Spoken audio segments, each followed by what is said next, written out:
So, you think you know my country? It is beautiful, yes, but it can be harsh and challenging. We are blessed with a wealth of nature's gifts, but we also have more than our share of poverty. We are one with Africa and stand tall among the other nations of the world. The challenges we face are many, but we embrace them with dignity and enduring sense of hope. What is it that defines us as a country? What inspires us as a rainbow nation? What ignites our passion and makes South Africa alive with possibilities? Well, it is the optimism, an all-embracing attitude that says regardless of the challenges that shape millions of lives in South Africa, there is always a way and always hope. It is this hope that drives our team, made up of 884 active members. From the University of Johannesburg, South Africa, I am Francis Zogby. Ek is Christine Ikerman. Ke nna Kagiso Mahlangu. Ngingunomvelo Xulu. Ke Lerato Mpanza. Dingumasonwabe Fuma. And I am Nazaro Novella. Judges, observers, ladies and gentlemen, through this presentation, we will show you how Team South Africa has helped create opportunities for refugees and urban farmers who had lost hope. As you know, the world is currently facing a huge challenge with refugee streamings to countries as your own. South Africa is not immune to this and has more than 3.2 million refugees and asylum seekers in 2015 alone. According to the 2016 report by the United Nations High Commissioner, by the end of 2015, the number of asylum claims in South Africa had risen to over 1 million. A startling figure concerning that in the 2014 report, there were only 463,900. Let's take Somalia as an example. A peaceful and prosperous country in the 70s has now been turned into a graveyard due to civil war. More than 1 million refugees come from Somalia to South Africa, which, according to the United Nations High Commissioner for Refugees, is 10% of the country's population. A civil war-stricken country since 1980. Can you imagine being a refugee for 36 years? This translates to you being unable to settle down or plan your future. Everywhere you go, your status is less than that of a human being because you don't have the required documents or the right nationality. You are a victim of crime, harsh weather conditions, different kinds of sexual assault and emotional abuse. When you're a child, this is even worse, as 50% of this population is made up of children. This is the fate of people who leave their countries as a result of war, persecution, or famine. Most of them land up on the streets with no place to stay, no food to eat. But the lucky ones, they land up in a place of safety, like Jesus Refugee Service. JRS is an international non-government organization that accompanies, advocates, and serves for refugees. In their endeavor to assist refugees, JRS has tried in the past to help them start survivalist businesses by giving them a grant of $363. Unfortunately, 80% of these fell within the first 3 months of starting up. JRS then approached our team for assistance addressing this challenge. We conducted a needs assessment and saw that there were inadequate business skills as well as a language barrier. Small business owners viewed them as direct competition, and this resulted in assault, xenophobic attacks, and refugees being afraid to start up businesses in South Africa.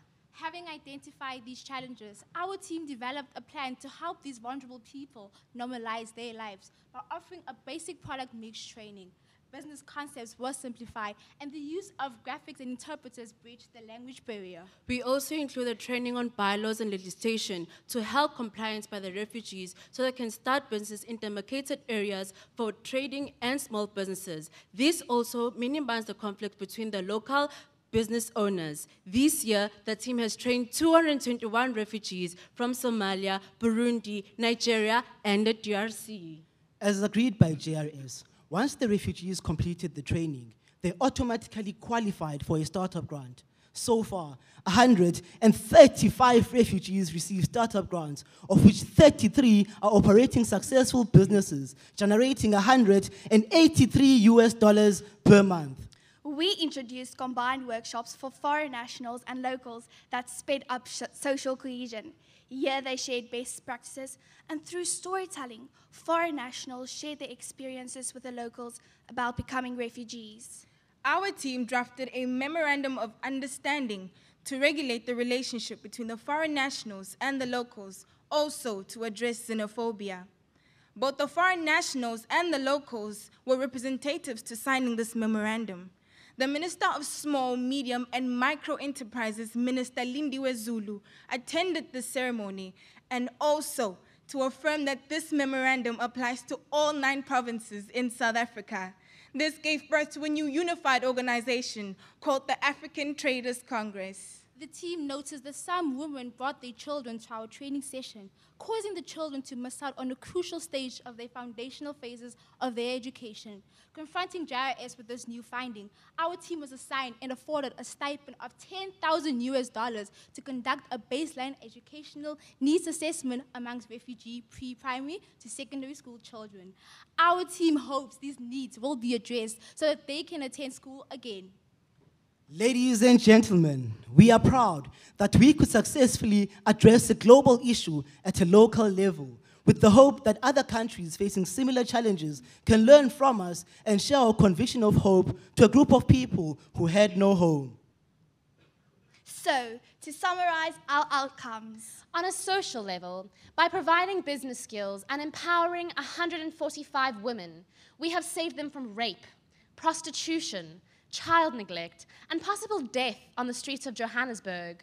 Incidents of violence between asylum seekers, local communities, as well as refugees has been reduced by 50% over the course of our project period, as reported by JRS. We were able to conduct a needs analysis to address the challenge of the refugee children going to school. Our baseline study has been completed in September, and recommendations will follow in 2017. The refugees are now able to run their businesses in demarcated areas, and some are even becoming friends.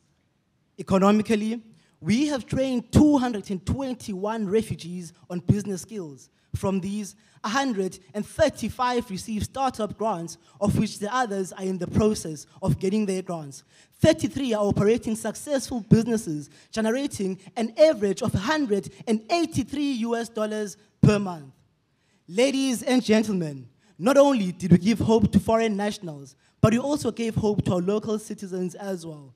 Introducing our second project, which originates in 2013, Conversations About Food, and in isiZulu translated, Izindaba zokudla. When you have a population of 16.7 million people totally depending on government social welfare, the challenge is huge. According to Statistics South Africa, 26% of the population are food insecure. And this presentation will show you how we have helped social welfare recipients supplement their income through urban farming. Climate change is considered a major threat to food security and agriculture in the 21st century. The UN and the Food Agricultural Association issued a warning that about 6.3 million people in drought-stricken southern Africa will face food shortages this year. The impact of drought is already being experienced in many parts of our country. Over 60% of the South African population is urbanized, with just 6% involved in food production. With this problem facing our communities, our team was confronted with the fact that we are situated in the city. We then started Izindaba zokudla. In order to address the issue of food security among social welfare recipients, our team came up with a 3-phase approach. In the initial phase, we identified a group of individuals who were doing small-scale farming in their backyards, in and around the outskirts of Johannesburg. After conducting a needs analysis, we realized that though our farmers wanted to do something about food security, they had minimal agricultural skills, no land, no resources, no business skills, especially for those who had already started. To help address some of the challenges faced by these farmers, our team partnered with the Department of Developmental Studies at the University of Johannesburg and started a movement for farmers called Izindaba Zokudla. The intention of Izindaba Zokudla was to ensure that we strengthen the network between the farmers. The aim was to ensure that they know each other and they could start sharing best farming practices, have a bigger bargaining power, economics of scale, and could eventually venture into commercial farming. In addressing the identified needs, we started a farmer school. Although the University of Johannesburg does not have a center for agricultural studies, this did not stop us from inviting other stakeholders to be a part of this project. Through our farmer school, our beneficiaries were equipped with business, basic agricultural, and financial management skills. Our second phase was to enable our beneficiaries to obtain land to farm on, with our ideas of urban farming being implemented. With Soweto as the largest suburb in South Africa, it has vast portions of open land. However, this land is used as illegal dumping sites and provides a haven for criminal activity. But with the help of the City of Johannesburg Metropolitan Municipality, we assisted our cooperatives in securing some of these sites, and our beneficiaries were allocated land on the outskirts of the city. The land was cleaned and rehabilitated, and our beneficiaries could start their farming of vegetables and herbs on a small scale. In addition, the attendants of our farmer schools were afforded the opportunity to benefit from our annual Green Week, where approximately 400 Enactus students spent a whole week conducting needs analysis by interviewing, doing site visits, and collecting questionnaires from beneficiaries. The data collected was utilized to address these farmers' needs with practical, meaningful, and tangible solutions. Through our intervention, 40 business plan pitches for investment purposes, 37 branding packages, 25 prototypes, financial assistance, tools and equipment, as well as new markets were developed in support of the farmers' needs. In order to create additional markets, the third phase involved the establishment of the farmers' market, which has seen our beneficiaries running their businesses and selling their produce to the local retailers and to the public. Due to the provision of resources by the municipality, our farmers' produce increased, enabling them to supply their produce to the local retailers and large chain stores. So, to summarize our actions, we established a vibrant network for farmers in Soweto to share best farming practices, created job opportunities for people who'd have never found employment due to their age, and increased the confidence levels of the farmers by teaching them computer literacy skills and branded their farming produce for easy access to markets. Socially, we enabled 156 beneficiaries to obtain land to farm on. These beneficiaries were living from hand to mouth and have now developed an entrepreneurial mindset and an increased self-esteem. Granny Lillian, for example, age 70, was able to pay for her grandchildren to go to school, while Tsepo, a former convict who is now fully integrated into society, runs a successful herb and vegetable garden that he uses to teach school children how to establish gardens. Economically, we established 21 cooperatives and 21 small businesses that are properly branded with increased productions and new market to sell their produce to.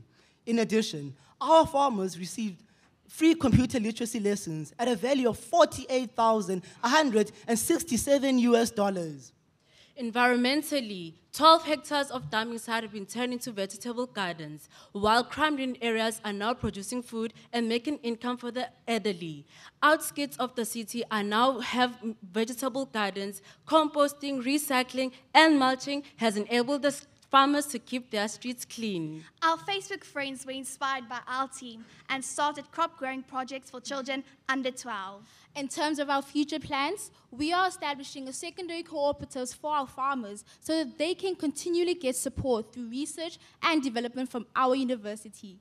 2 PhD action research are underway on models for urban cooperatives using business and engineering methodologies. We are establishing the Izindaba Zokudla network to neighboring suburbs and cities in our province to stimulate best farming practices and markets. Now let's hear from one of our beneficiaries.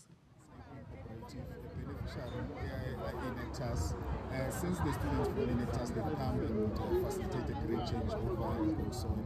they've made a nice branding that have opened up many doors for us in the sense of wherever we pitch, we present, and we do our sales. It became so highly attractive in the sense of many institutions, government departments, they have responded in a positive way. Wow, talk about a successful project. In conclusion, Enactus University of Johannesburg, along with 884 students, is the largest team in South Africa and has managed to contribute 56,990 volunteering hours, empowering our communities. We have created 37 branding packages, saving our cooperatives $12,694 US. We have created 25 prototypes, which, once manufactured, could create at least 1,000 jobs, saving our farmers over $2,500. We have developed 40 business plan pitches for investment purposes, which fundraise $60,622 US for our beneficiaries in monetary and equipment value. We have trained 156 farmers, obtained 12 hectares of land, with 10 dumping sites being turned into edible gardens. This led to our welfare grant recipients raising their daily allowance from $0 before our intervention to $10 per day. We have trained 221 refugees from 12 different countries and saved JRS $53,074 US on training fees. The 33 businesses that were established are now earning an income collectively of more than $6,000 a month and assisting an average of 6 people per household. Our projects prove that communities have the will and capabilities to help themselves if given the opportunity to do so. Our projects are the blueprint for how this could be done with very few resources and therefore rolled out worldwide to address and most probably end hunger and xenophobia. Enactus South Africa, unlocking opportunities. tackling the global refugee challenges, and addressing food security.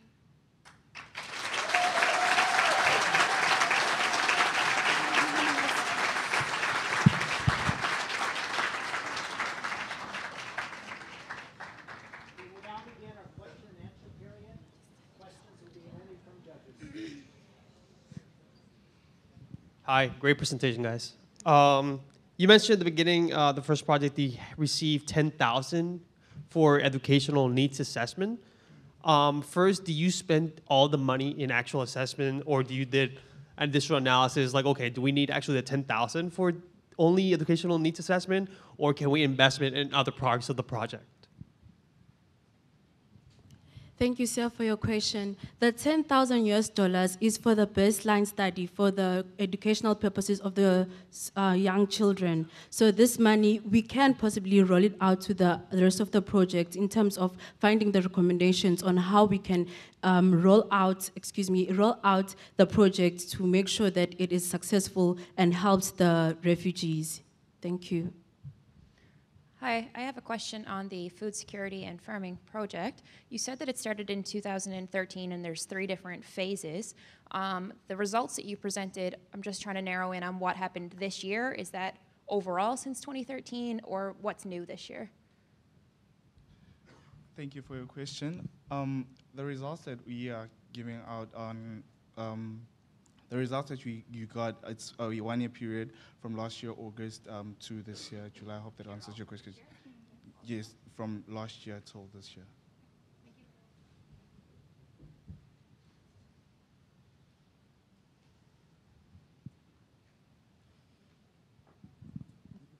Congratulations to you all and all of your achievements.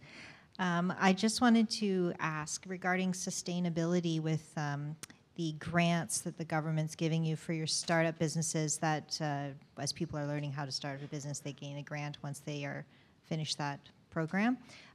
What do you have to do as an organization to report to the government, and how often? What is the government asking for in order for you to continue getting those grants? Thank you, ma'am, for your question. If I may just make sure that I'm hearing the question correctly. You're saying that the government, you're asking in terms of the JRS project. Yes, JRS is basically the international organization that advocates, for the refugees. So basically, JRS is the one that is responsible to grant the refugees the grant. So with us, what we do is basically train them on the business skills and entrepreneurial skills so that when they get assessed from the social workers and the livelihoods department in JRS, they're then able to continue with the businesses. Thank you.